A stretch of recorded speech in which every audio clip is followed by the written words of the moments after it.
It is a busy day in the Fox 5 newsroom. We're going to get to all of it. It is time for your top 3 at 3.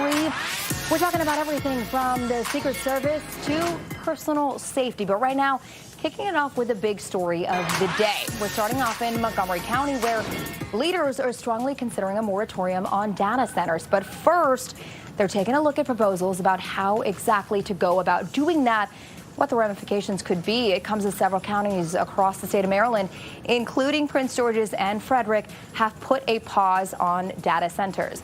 Evan Glass is an at-large council member from Montgomery County, joining us now to talk about it. Evan, good to see you. Good to see you, Homa. Okay, so bring us up to speed here. Data centers have been a topic of discussion for council in several various ways over the last few months. What is the latest?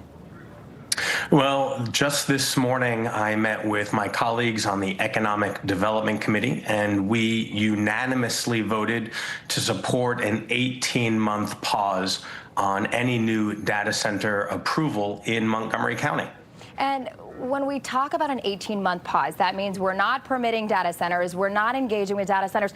The Data Center Coalition has said this essentially says Montgomery County is closed for business. What are the possible consequences, and what are the pushback you're getting from this?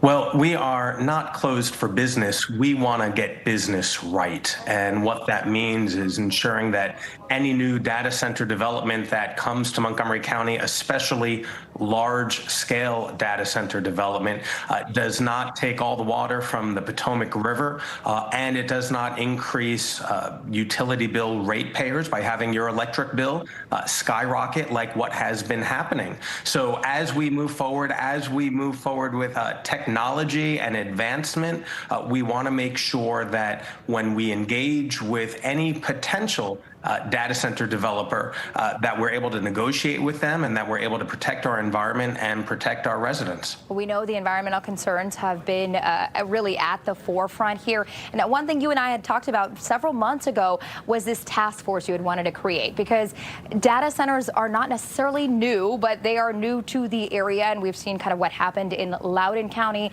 We've seen our utility bills rise here in Maryland due to what's happening in Northern Virginia. What happened with the task force idea? It was rejected by council members, right?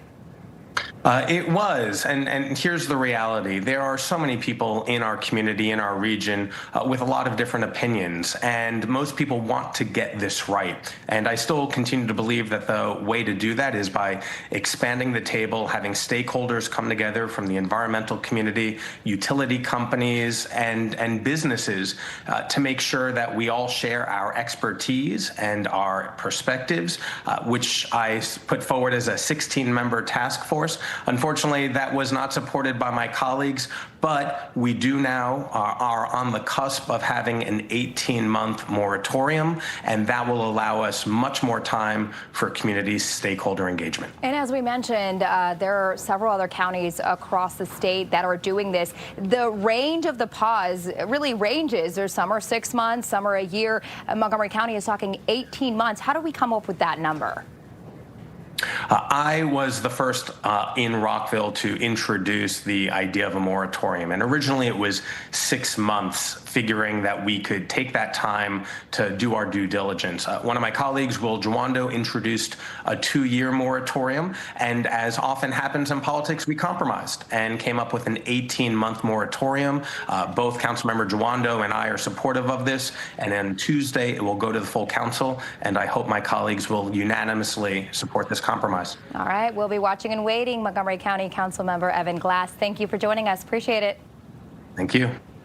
Moving on, the Secret Service today trying to reassure the public and attendants that there will not be a repeat of the White House Correspondents Dinner back in April that was forced to be canceled, of course interrupted when suspected gunman Cole Allen tried to assassinate President Trump and other administration officials at the Washington Hilton Hotel. He was tackled by law enforcement after rushing through a security checkpoint. One Secret Service agent was struck by a bullet but survived. Now the event has been rescheduled for this Friday.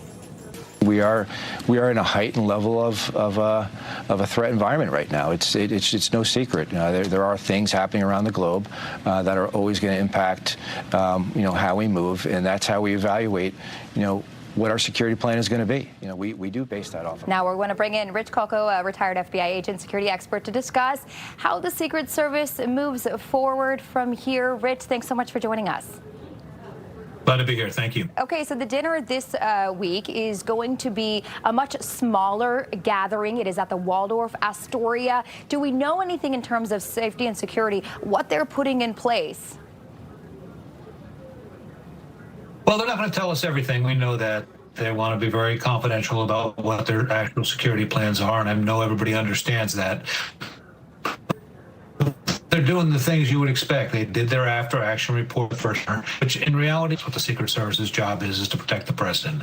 So, but here, the dinner is going to be about half the size, only 1,000 people. One other big change, digital ticketing. I think some of the people thought people could sneak through with different ticketing events previously. That won't be able to happen this time. The perimeters have been reviewed and established. They're more extended perimeters, and they've cut out the private parties, so people can't just be walking through the hotel and not be part of the event. So they've got this thing wide. That was one of the things that came up as an issue. I was at the Hilton Hotel right before that shooting happened. We were at some of the pre-parties and after-parties around there. And one thing you noticed was people were just kind of flashing a phone, flashing a ticket, saying, you know, I'm here, I'm supposed to be here. If you looked the part, you were basically let in. Now, the alleged gunman didn't get any closer to the president because of those magnetometers, of course, because of the security that was there. But what kind of went wrong back then and what kind of went right?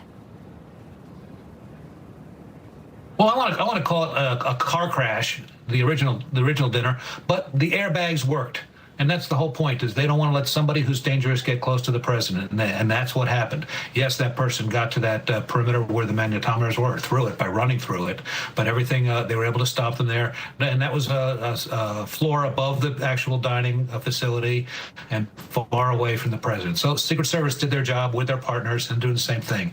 So now they've got the hotel getting ready. They've got an advanced team out there today. We heard that at the press conference. So they're already looking it over, setting up all the security that they need to, make the changes that they need to. That's one thing the Secret Service does, is they do these big events all the time. The president was just at the FIFA soccer game. He was at the Knicks game. He was July 4th. I mean, just big event after big event. Secret Service just keeps rolling. They know what they're doing. But one thing they specifically do is after every event, they do an after-action report. And they look for anything that didn't go perfectly, and they'll make the changes that they need to make for the next event. And that's what they've done here. And there will be changes. And those that go to the dinner will see this run a little bit differently. But it's also not... Also, listening to the press conference, they don't want to call this a redo of the previously scheduled dinner. It's just another event on the president's schedule. It just happens to be at a different location, and they're going to have all the security in place, and they have got all the concerns. There's always threats against this president. There were threats against him as president. There were threats against him as a candidate. There were attempts on his life, and now we know that there's overseas threats coming in. We've seen in the media that Iran has made it very clear they want to attack and kill the president. So Secret Service has got to be on their game, and they work with the FBI, other members of the intelligence community, state and local police, and they'll have a security cauldron up and ready to keep that event safe and keep the president safe. Absolutely. Hope everything goes safely at the dinner this Friday. Rich Coco, thank you so much for joining us. Appreciate your insight. All right, moving on. President Trump at Dover Air Force Base in Delaware for the dignified transfer of service members killed in the war in Iran. All three of them died Friday as a result of Iranian strikes on an American base in Jordan. This brings the death toll to at least 18, nearly 500 hurt, according to the Pentagon. We're joined now by John Burns, the Strategic Director of Concerned Veterans for America, to talk about the latest on this war. John, always good to have you. Thanks for having me on. This is the third time that the president has gone to Dover now since this war began to welcome home the remains of American troops. Yeah, it's his duty, and he's exercising his duty as the commander-in-chief to welcome them home, to return them to their families in the face of the tragedy they face.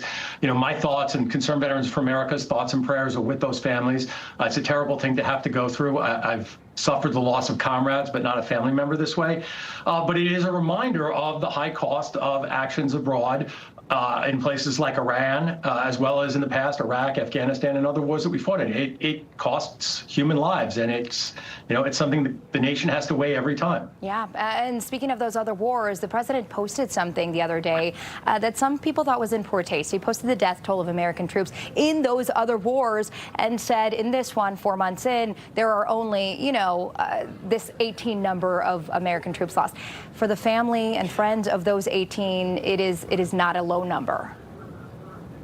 No, and it's a little premature. You never know which way a war is going to turn. I've said many a time, my prayers are also that we never see boots on the ground in Iran, that we never see that kind of operation, which would, create a much bigger wave of casualties coming home, both killed and wounded. And there are a lot of wounded already from what's been going on. Yeah. So, not so much the taste, although it's probably not in good taste, but it's very premature to judge that. I am relieved that it is a low number so far, but I remain concerned, and Concerned Veterans America, we remain concerned that number could rise. And again, we think that a diplomatic negotiated end that preserves the lives of America's fighting force is the happier end. And what does that end look like as you have the Secretary of Defense asking for another $67 billion in a war where, 2 weeks after it began, they said that the military of Iran was essentially destroyed, and yet here we are?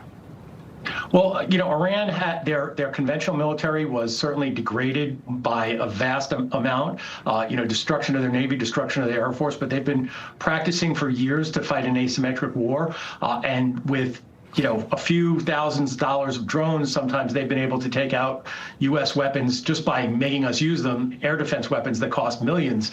So I can understand why the Secretary of War wants to get those refunded so that he can rebuild them. But that's another high cost of war. And eventually the American taxpayer is going to have to bear that cost.